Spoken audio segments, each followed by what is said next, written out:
I'm Dean Odell, and I approve this message.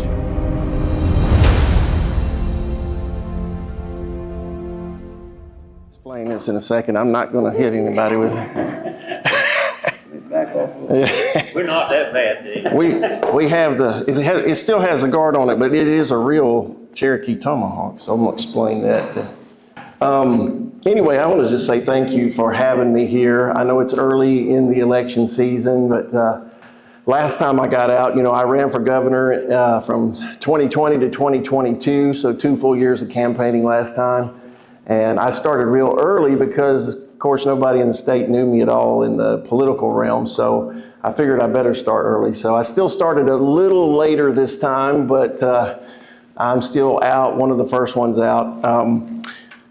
Some of you may know, again, as you said, I pastor Fire and Grace Church in Opelika. I grew up there, went to Opelika High School, but after 10th grade, my mom, she worked for Bell South, and so her job moved to Montgomery, so we ended up in Montgomery, so I went to Jeff Davis in Montgomery, which was like going from a high school to a junior college. And then I went to Troy State for my first year, and that's where God got a hold of me and changed my life, because at the time, as a teenager and into college, I was drinking pretty heavily. I'd probably be labeled a teenage alcoholic. I drank nearly every day. Partying at Sigma Chi, was a Sigma Chi fraternity. And at the time, I just signed a modeling contract with a big agency in Atlanta, and then had screen tests for All My Children, One Life to Live, all the soap operas back then. And after the... sorry. They're demon possessed sometimes. There we go. All right, no problem. Anyway, I'm just giving y'all a little background. I realized, I had a summer break and I was going to go to Hollywood. I was supposed to be in the first Die Hard movie with Bruce Willis, and the Lord had different plans for me. And so in the summer of 1987, God convicted me of my sins, and I repented and gave my life to Jesus, and just walked away from all that. I walked away from the drugs and the drinking and the partying and even all the plans I had, and surrendered my life to Jesus. And so He's had me preaching the gospel of Jesus Christ ever since. I've been to Nigeria several times. I've been to the island of Mauritius, to the Middle East. And then the Lord, I was pastoring a church in Washington, D.C. in 2008 that I planted in 2003. And once I found out that the leadership had started pushing Obama from the pulpit, I said, well, that's a problem. And so I got fired for telling them it was a problem, and as a Christian. And so the Lord had said to me, when they fire you on November 30th of 2008, I want you to go back to your hometown in Opelika and start a church. And so that's what I've been doing for the last going on 17 years. So that just gives you a little idea. I've written 4 books, started a ministry school. We have students from all over the world. We've had valedictorians from England, from Ireland, from Italy. We have people from South Africa and so on in the ministry school. But just so you know why I got involved in politics in 2020, I'm a very busy person. I don't need another job. I'm not looking for money or power. But in 2020, I guess, I had voted for Kay Ivey, as many of us did. And I thought she was a sweet little, true conservative Republican.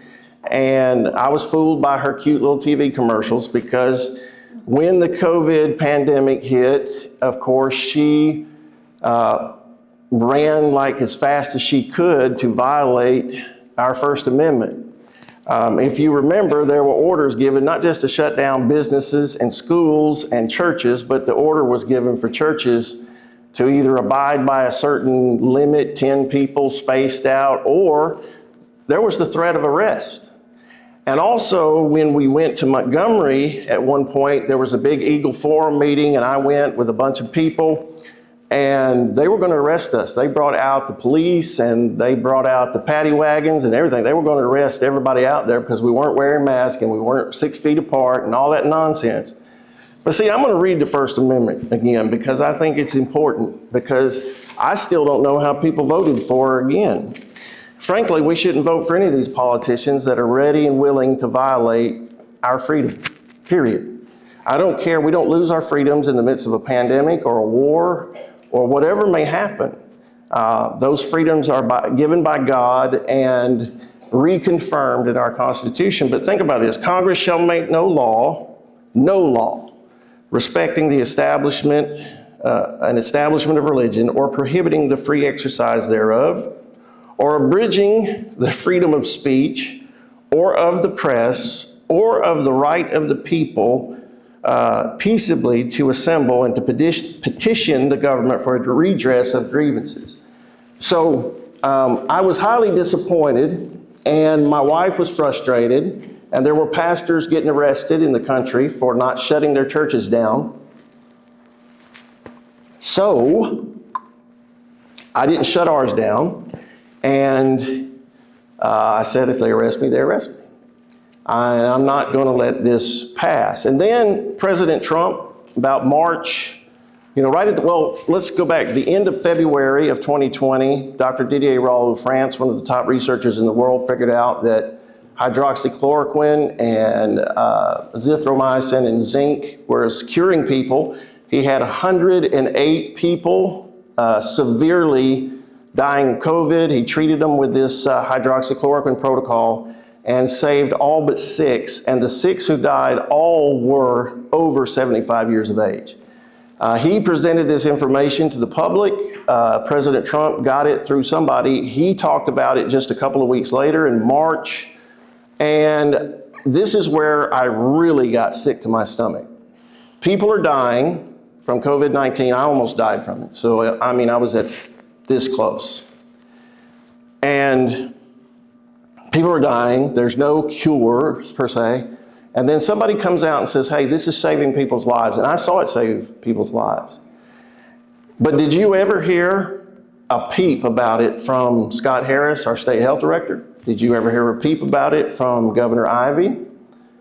No, from any of our elected officials, if you really go back and think about it. For some reason, they were all scared to death to stand up, even though many of the stories were put on by Laura Ingraham on Fox News. And I was I tell you what, I was furious that we had leaders in this state that were letting people die. And Dr. Peter McCullough, who was Baylor University, top cardiologist in the world, he's the one that told the Texas State Senate that had they used the early treatment protocols and pushed them from the state government, they could have saved 85% of the people who died. Now, in Texas, that would have been probably about 80,000 people. We lost over 20,000 in Alabama. That could have been avoided. And that made me sick. And to me, it's just bad leadership. So as I got involved, my wife said, she said, what do we do? They're violating our First Amendment. People are dying and they won't tell anybody the truth. And I said, well, babe, apart from sitting here and just praying and twiddling our thumbs or, taking up arms, I said, you run for office and try to change things, or at least get out and speak the truth. And so she pointed at me, she said, you could run for governor. And I laughed because it was a silly proposition. And I walked into my office and I felt the Holy Spirit tell me, that's exactly what you're going to do. And I spent 2 years, 80,000 miles, spoke to more groups and more meetings than any other candidate. I saw Kay Ivey in 2 years. I saw her at 2 events. In one, she couldn't cut her pancakes. And I thought, what are we doing as a state?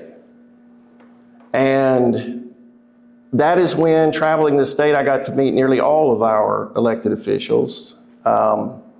Some are good. There's a few that are genuine Christian, genuine conservative Republicans. But I began to find out that just a lot of people out there in our state just have an R beside their name. They're not really a Republican. They're not really a conservative. And they don't really care about us. They care about the next election, power, money, whatever it is. And of course, we have a name for that right now. We call that rhinos, right? Republican in name only. But I think we kind of think, well, yeah, they're just Democrats. They're just Democrats that switch parties. But no, we've got some that are these mutants that will do a few conservative things, but when the rubber meets the road on the important stuff, they won't budge because they're owned. They're owned by China. They're owned by dark money. When I was running against Kay Ivey, I started to find out how evil the machine really is. And they're cute little commercials that we watch and then go vote. We get fooled. And I could be at home right now. I'm a grandpa, so I have grandchildren. I have dogs I love. I could just sit on my couch and watch movies and love my daughter that's still at home and play with my dogs and play with my grandkids. But the reason that I got out last time and the reason I feel the Lord wanted me to get out here and do this again is because somebody's got to tell the truth. Now, I'm a Republican through and through. I am in agreement 100% with the full Alabama GOP platform. Not, some of them that say they aren't. I mean, I would never, ever, as governor or lieutenant governor, which lieutenant governor will appoint a lot of board positions, I would never appoint a liberal Democrat. I would never appoint a liberal Republican. I would find the true conservatives in this state, and that's who I would put in power. How does Kay Ivey justify appointing 8 Democrat judges in the state if she's a conservative Republican? How does she justify raising our taxes when our platform says we are for lower taxes? This is the problem. We've got a lot of compromising Republicans in the state, and we wonder why we have a supermajority in our state house, both the Senate and the House. We have the supermajority of Republicans, but why is it so hard to get a Republican conservative bill passed? That's just right to do. I mean, we have to go down there. I've been down there. I've been to the State House already several times this year, this session. I went many times last time. And I'm like, why do we have to twist these Republicans' arms to get them to lower our taxes? Or to stop DHR from stealing kids? Or to stop corrupt judges from making up things on parents to steal their kids and get them in the system? One thing I found out when you run for statewide office, people come out of the woodwork. If they think you're a genuine, real person who cares, they come tell you the horror stories. And let me tell you, I've heard the horror stories of what goes on in this state, what gets overlooked. I mean, do y'all know that the Attorney General, I don't know him personally, and I don't have anything against him personally, but everybody, we got a bunch of Republicans running around that voted for him. And I think back, he was a Democrat. He was running around with Obama stickers on his car. He was an Obama delegate, gets appointed by Bentley. 2018, when he's running for re-election, he gets $750,000 from a PAC-to-PAC transfer. PAC-to-PAC transfers are illegal in this state. And everybody knew it, but all of the Republicans in power turned a blind eye and let him get away with it. The chief officer is supposed to enforce the law in this state, broke the law to get in the office. And we as Republicans sit back and think, that only the Democrats do these kind of corrupt, illegal things. No, there's a bunch of Republicans in this state that are corrupt and evil and cheat and lie and steal and cheat on their wives and come up here and talk to you and say, I'm a Christian. I'm an elder of the church over here. I'm a Sunday school teacher. And while they're cheating on their wives. And I'm just saying to this, I'm kind of jumping ahead of myself a little bit here, but if we want something different, we got to elect different kind of people. Now, some of you are Christians in here, and some of you may not be, and some of you may go to you may be a different denomination than I am.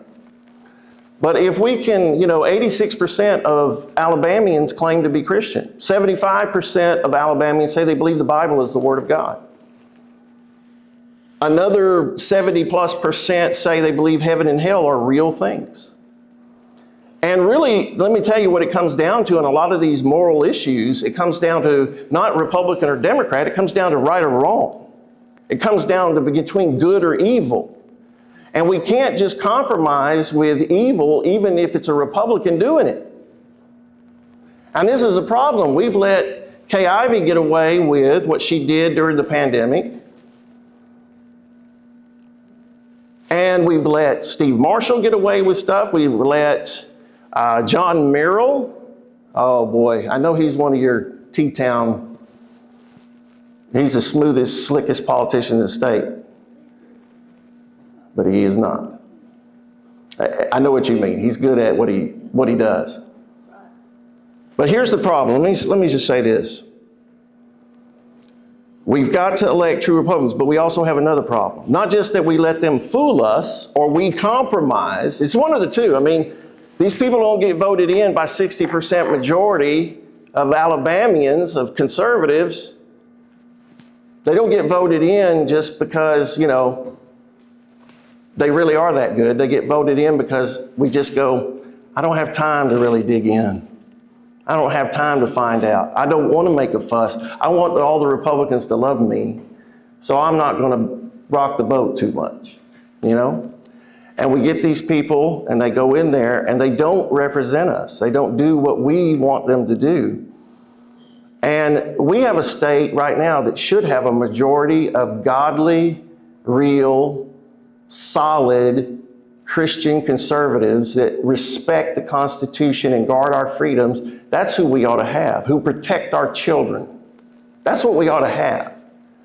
But these guys from Governor Bentley, Dale Marsh, Terry Collins, who's still in the House, they blocked the repeal of Common Core for 10 years. And it was Republicans that blocked the repeal of Obama's Common Core. You want to know why Alabama went from about middle of the pack, about 25th or 26th, to 49th and 52nd in math? Because of Common Core, Obama's Common Core. But you know why? Bentley, Del Marsh, Collins, you know why they pushed it? Because the BCA pushed it. Because the money that the BCA is going to give to their campaigns, the BCA got what they want. And come to find out that Mr. Canary was benefiting from the curriculum. So this is the kind of stuff that's been going on in our state. And just because we have a Republican majority, and just because 65% of our state voted for Trump, does not mean that we have a true conservative majority in our House, in our Senate, or in the governor's office. And something's got to change. Now, I think one thing that's got to change is that we've got to wake up and quit thinking that slick talking people with an R beside their name think like we think. They don't. We need to follow the money. Let me ask you something. Why? I looked this up. It's easy to look up. It's called followthemoney.org. Why would John Merrill get campaign donations from the Alabama Democratic Party? Look it up. You can do it yourself. Why would he get money from Walt Maddox's campaign? Walt Maddox is a flaming Democrat. That's your mayor here. Yeah.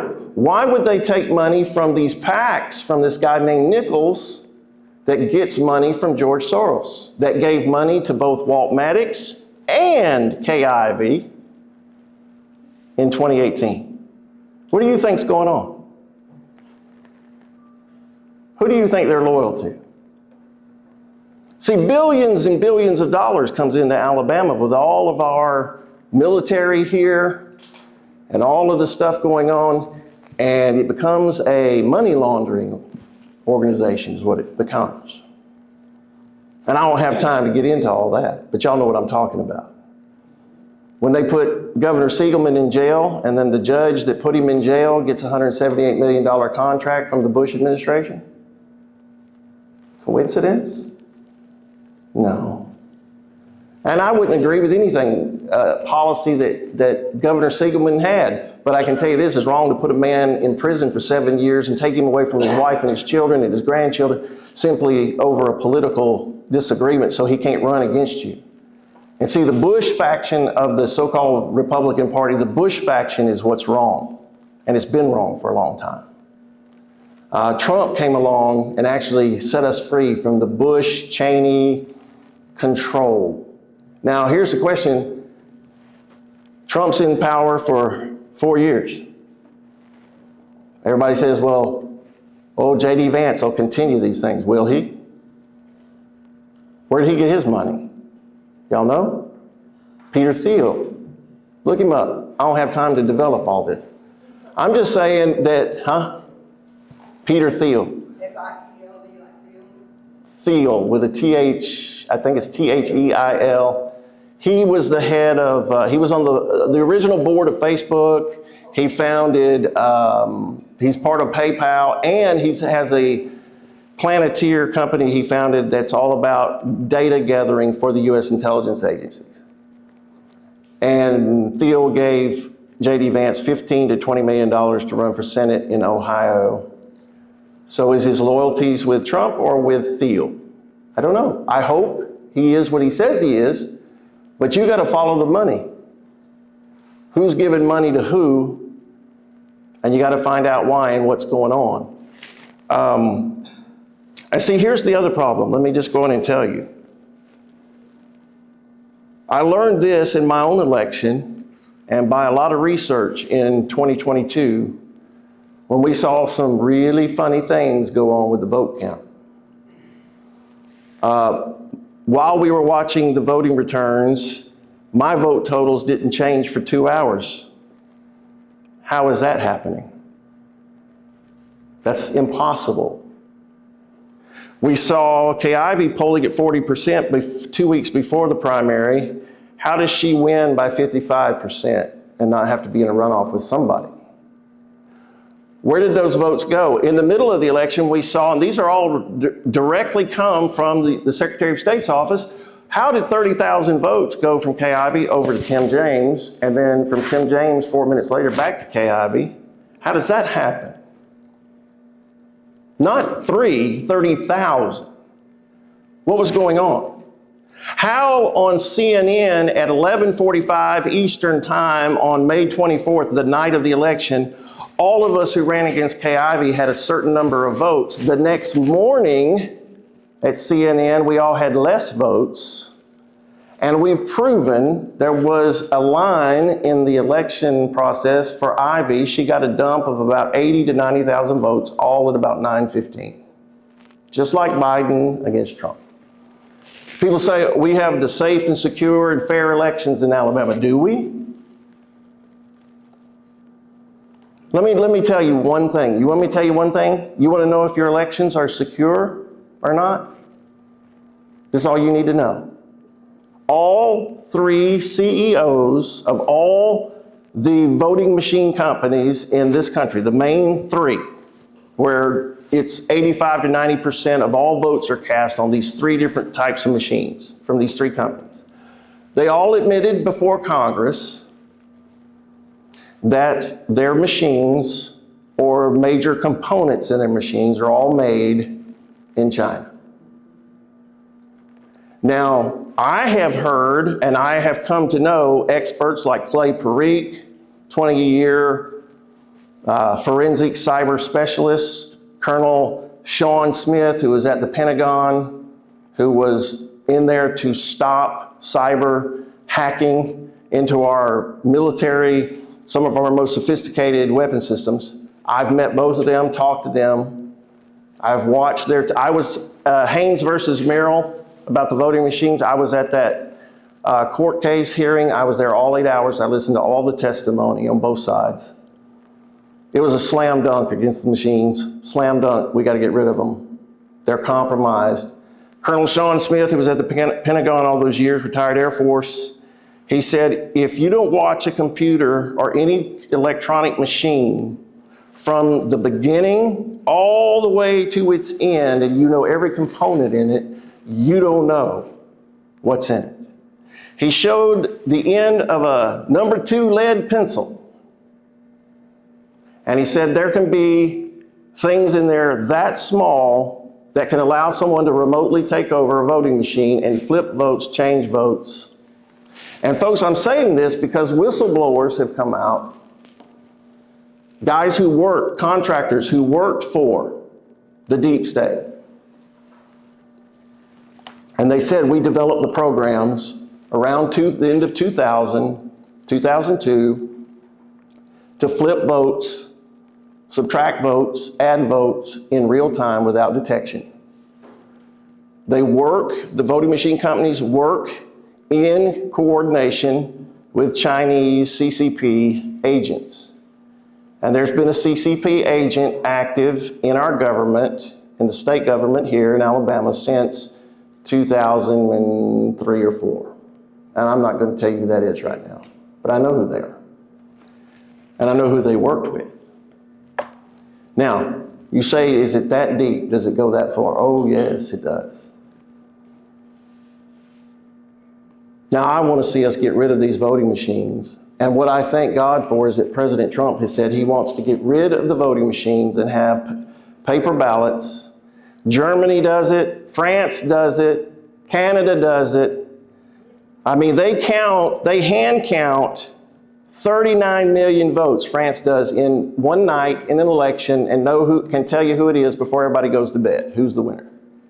And it's viewed by the public. And this is what President Trump wants. And he talked to the governors about this because I watched the speech and I took out that clip just to make sure I have it so it won't disappear.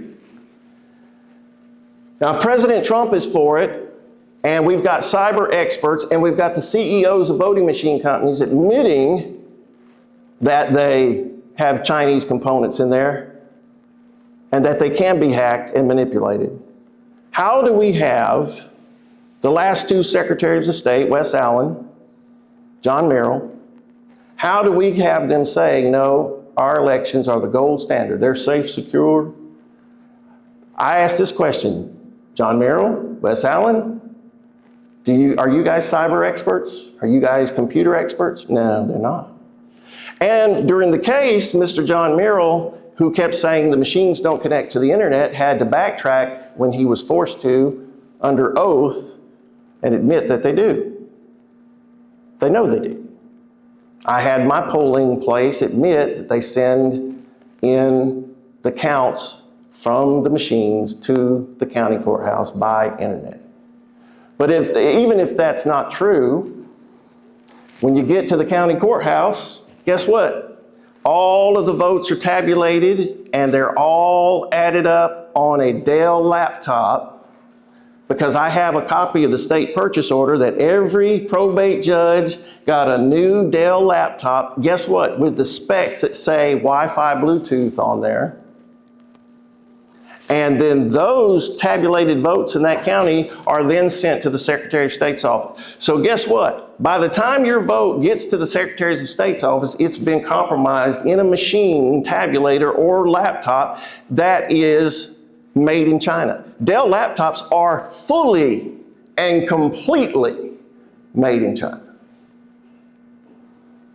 That alone should say immediately we must get rid of these machines. If we get rid of these machines in Alabama, let me tell you why the politicians are so scared of this. They know who controls them, and they know where the money comes from, and they know they can guarantee certain people to get elected. So if a politician is against this, they're either as stupid and ignorant as the day is long, or they're part of the corruption. And I'm out here, win or lose, I don't care. I am out here to tell you the truth. And this is the truth. President Trump knows it. It's what happened in 2020.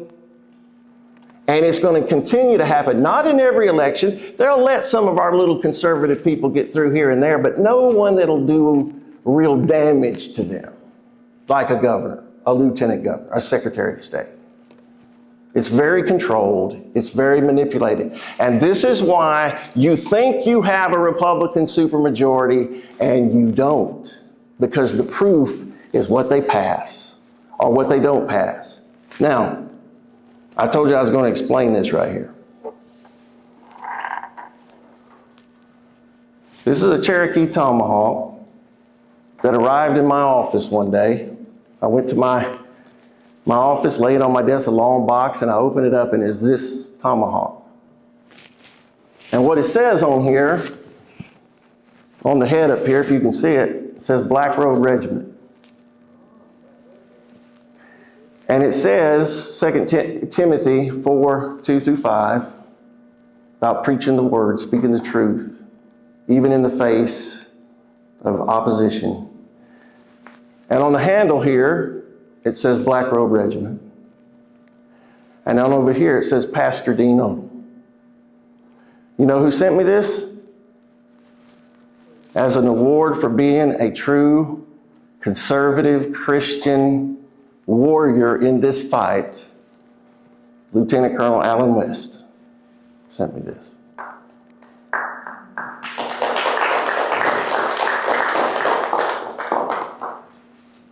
I'm not in this to try to have a big name. I'm not in this for money. I'm not in this because I want to be. I could be home. I'm in this because I'm sick and tired of liars and cheaters and thieves and traitors who have sold their soul for a little money, whether it's from the BCA or George Soros or the communist Chinese. I'm sick of these people running our state, and especially when it gets time for serious things to happen like COVID-19. When something goes down in this country again, whether it's a pandemic or we go to war with China or the war with Iran, all of these things are about to happen. Who do you want in power? A bunch of weak weasels who don't care about you, or a true Christian conservative who's a true Republican? And I keep saying this because you know that there's a Republican Party who's talking about trying to keep me off the ballot this time. And maybe they will, maybe they won't. I don't know. But I don't even care. I'm going to go tell the truth. And look, the China threats are real. We will be at war with China sometime within the next 3 or 4 years.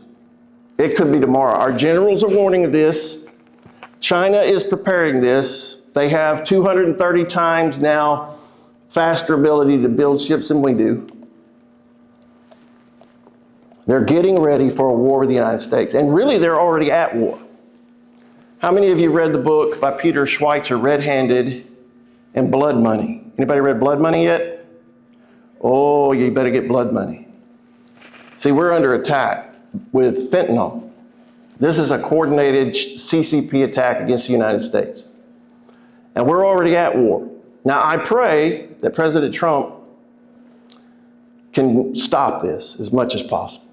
I mean, I know he's going to try his best. He's still dealing with a lot of traitors and a lot of phonies and a lot of bad people around him. We got to pray for him like we've never prayed before. But we are responsible for our state of Alabama. And when the crap hits the fan, as it's going to in the days ahead, whether it's the Middle East war with Iran, whether it's the war with China, it may be all at the same time. It's coming soon. Are we going to be ready for it? See, here's something some of you may know. Let me give you one little stat. Did you know that about 80 to 90% of all the components to make antibiotics come from China?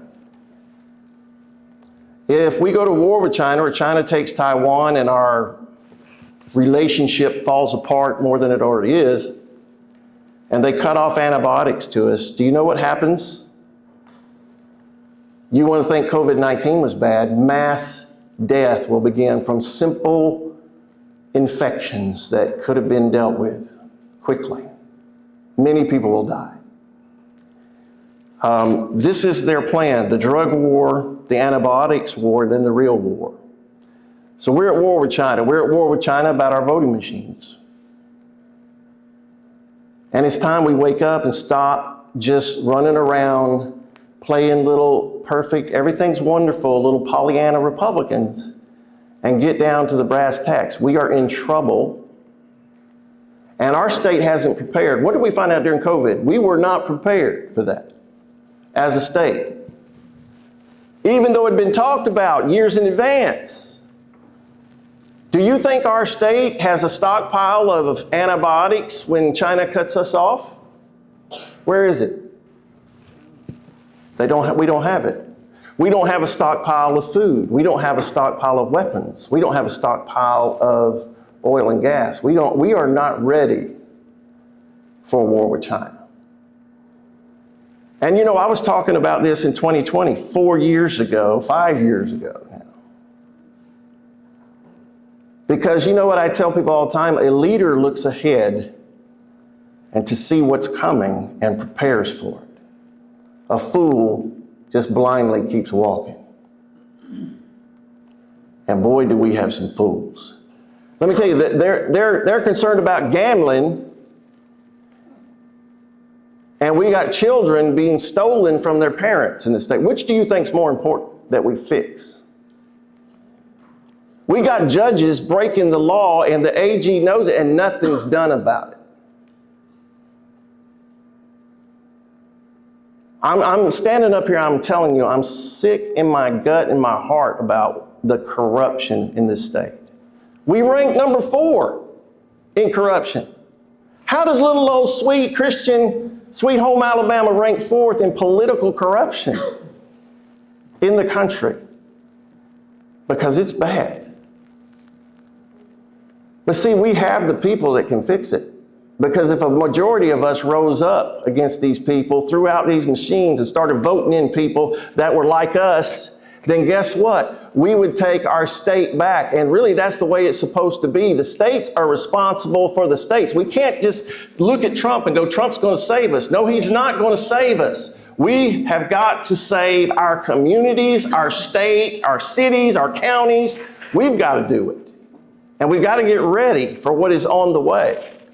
And I'm telling you, I'm sick of hearing weak little sniveling politicians get up in front of you and say, I'm a Christian, I love the Lord, but I'm cheating on my wife.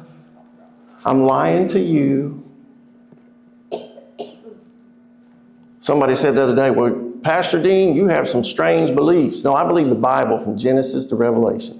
If you have a problem with that, then you have a problem with a lot of the people that have found our country, like Roger Sherman and George Mason and Patrick Henry, and I could go down the list.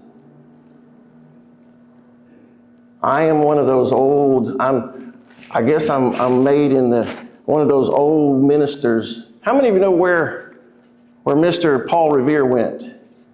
No one know? Nobody talks about, oh, the British are coming, You think he just rode around, right? No, he didn't. He rode through town, but he was headed somewhere. He was headed to Reverend Samuel, is it Morris or Jones? I'm getting them confused now, but it was to a pastor's house. And he said, the British are coming. He told the pastor, are the men ready? And he said, I have called them. It was 150 men. He said, I have called them and I have trained them for this day to fight the British. Not to sit around and twiddle their thumbs and find a safe space, but to fight the British.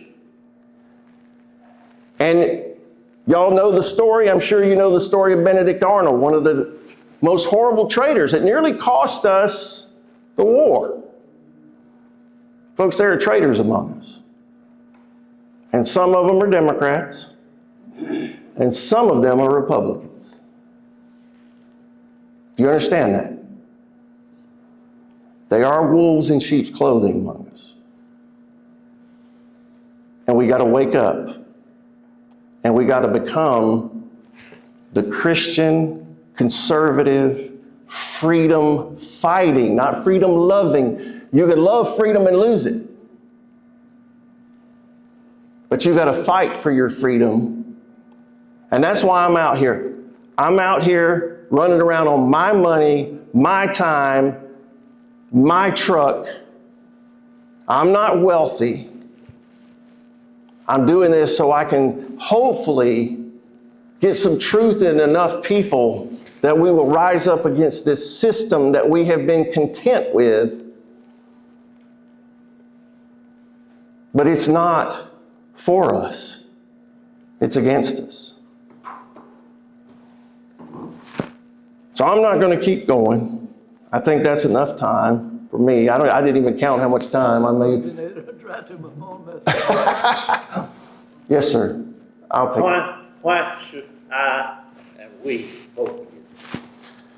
Because I am not a politician, I'm a leader. It's a gift I think God gave me a long time ago. A leader wants to do the right thing and will fight all hell and even the people around him that love him to do the right thing. And I've always been that way. I'm a leader.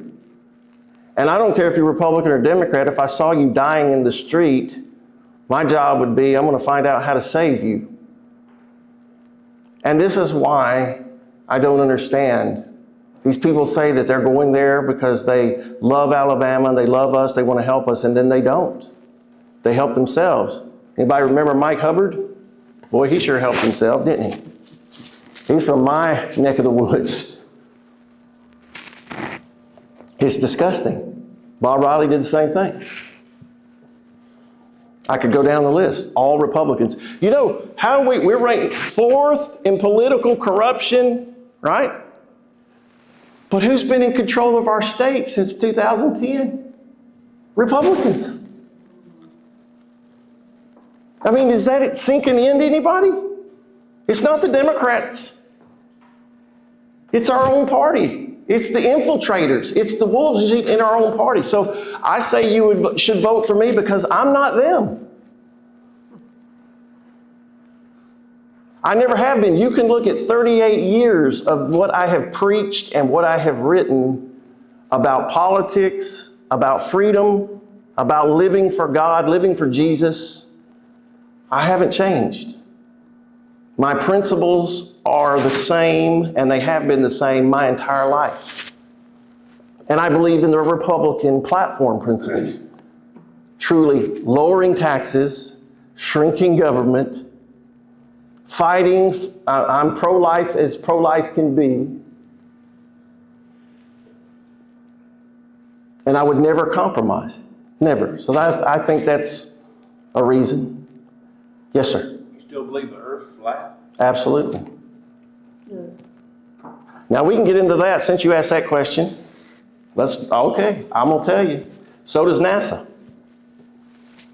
See, again, y'all been lied to about a lot of things. But let me just put it to you this way.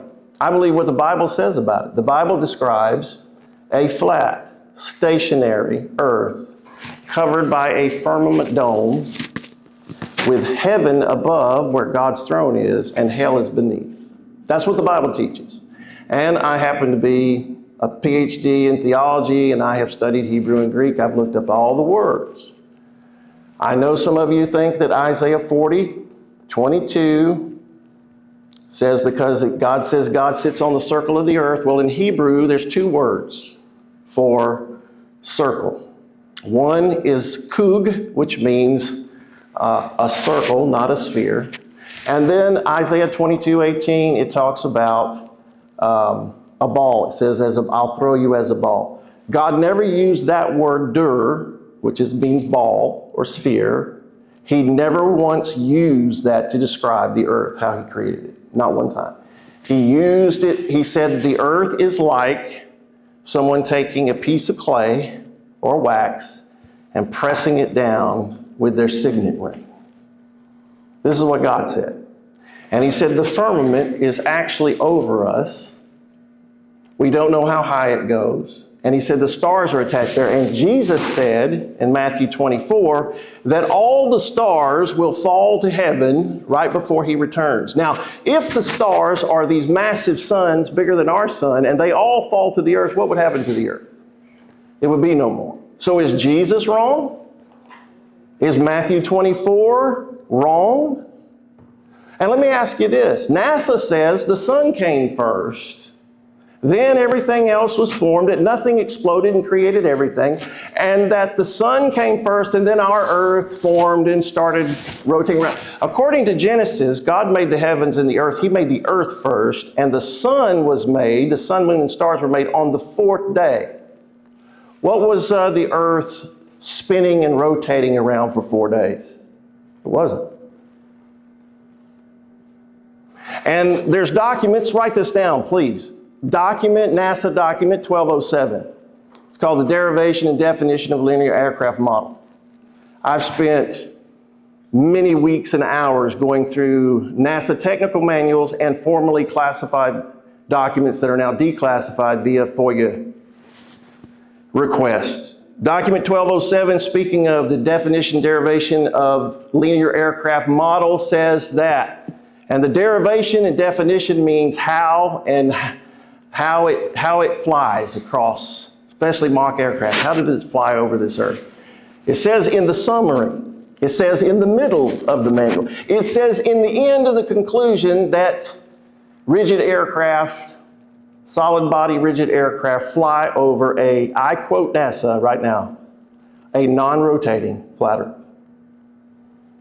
The technical manual on tracking an aircraft in space, I have them all. In my book, I document after document of technical manuals where they admit the Earth is non-rotating and flat. And that's how they calculate all bombing missions. That's how they calculate tracking missiles in space, what space really is. See, if you're high enough on the pay grade, you get to know what's going on. I just happen to be a pastor that knows how to research and study. And I found it all. If I went to court with the documents I have, I would win my case. Period. Here's I think one of the biggest clues if you want to go down this road. No, hold on. Let me answer this for you. I got more for you. Hold on. If, like the model says, what NASA tells us is what? That we have been flying around, that we orbit the sun 66,000 miles an hour. We're spinning 1,000 miles an hour. And then it says that they tell us that the Milky Way galaxy is traveling through an ever-expanding universe at over 500,000 miles an hour. Now that's been going on, according to them. Let's just say you count a young Earth, you're a young Earth creationist, and you say that's been going on for 6,000 years, that we have been flying at those speeds through an ever-expanding universe. Yet, every single night, you can walk out and the North Star doesn't move, and all the constellations move in a perfect circular pattern straight over us, as they have proven that thousands of years it hasn't changed. So one of those things has to be a lie. Either we're stationary and the sun and moon move over us and the stars move over us, or we're flying through the universe for thousands of years, and guess what? If you're flying through the universe for thousands of years, your view of the stars in the sky are going to change. You've been lied to, and if you want to keep believing them, you can. But let me just say this, since you brought that up. I talked about this when I spoke up in Huntsville. I have rocket scientists who voted for me. I have a PhD in physics in my church. I have a retired lieutenant colonel from the Army who taught at West Point, fluent in Russian, and used to do missions to get Soviet Union nuclear weapons. Mobile Bay. We've been there and tested across Mobile Bay. I can take you to Mobile Bay right now and prove to you that you don't live on a ball that's 24,901 miles in circumference. So you've been lied to. I mean, I'm sorry. But I do know what NASA really does, they say it in all their manuals and all their declassified documents. But let me just tell you this. Let's say we don't agree. I don't care if you agree with me or not. I'm not here to make you agree. You asked the question. But my religious beliefs, that I believe the Bible, I believe the Bible teaches, and I've studied it for 38 years, that is religious belief. Do we all have to believe the same religious beliefs to agree with each other on what's right in politics? How many of you voted for Mitt Romney? Come on, raise your hand. When you had the choice of voting for Mitt Romney or for Obama, who'd you vote for? Mitt Romney. Guess what? Mitt Romney is a Mormon. You know what Mormons believe? They believe God's on the planet Kolob, having spiritual wives with his spiritual children, and that we're all going to become our own gods one day with our own planet somewhere. Now, us Christians who know the Bible, even a very minute knowledge of the Bible, knows that that's kooky talk. That's crazy. And you may think my belief about the earth and the cosmos, you may think that's crazy. But do you believe Jesus Christ is God in the flesh who died on the cross for our sins and rose from the dead, and that he is the only way to eternal life? That's what I believe. Now, if we can believe that, then we agree on what's important, right? But I can tell you this, Mr. Bob Wood, if I saw you and one of these crazy people trying to kill you out here, I would step in front of the bullet for you, even though you disagreed. See, that's why I'm different, because I love people and I'm willing to lay my life down. And I've been shot at and I've been threatened and I've had all kind of stuff happen. My daughter, when I was running for governor, they tried to abduct my daughter. She barely escaped an abduction. Somebody bought a white van and tried to hit my wife and youngest daughter head on. And when my wife changed lanes, it followed her. She changed back, it followed her head on. She got by it in the last second. You say, oh, it's just a coincidence that they try to abduct my middle daughter in Montgomery and try to kill my wife and younger daughter on the road, following me, shooting at me, all kind of crazy stuff that's gone on in my life. Why? Why do you think that is?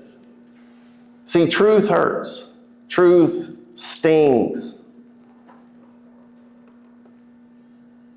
A lot of us don't like truth. Truth is uncomfortable. You know, my Donnie back there who served, he's my assistant and security and brother in Jesus Christ, and good brother back there. He said, you ought to start tonight with this quote, I come not to send peace, but a sword. Who said that? I came not to send peace, but a sword. That's right, exactly. Jesus said to them, I come not to send peace, but a sword. And what was his sword? The sword of truth. And the truth that Jesus spoke exposed the corruption of both the Sanhedrin, the Pharisees, the Sadducees, and the Roman authorities at the time. It exposed the whole system as being evil and satanic and wrong. That's what got him crucified. Not because he went around saying love people. That's the good part. But he threatened their power and control because he told the people the truth.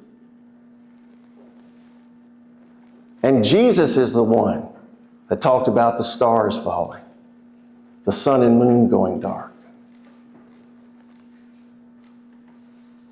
I mean, when Joshua commanded the sun and moon to stand still, and the Bible says it stood still, is that true? Do you believe that's literally true? He didn't tell the earth to stop spinning.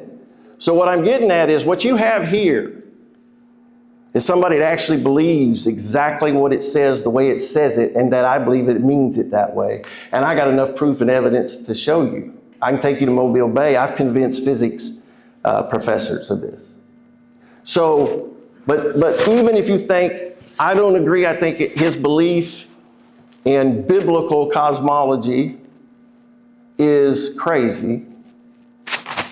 I'm not here trying to become the president of the American Baptist Association.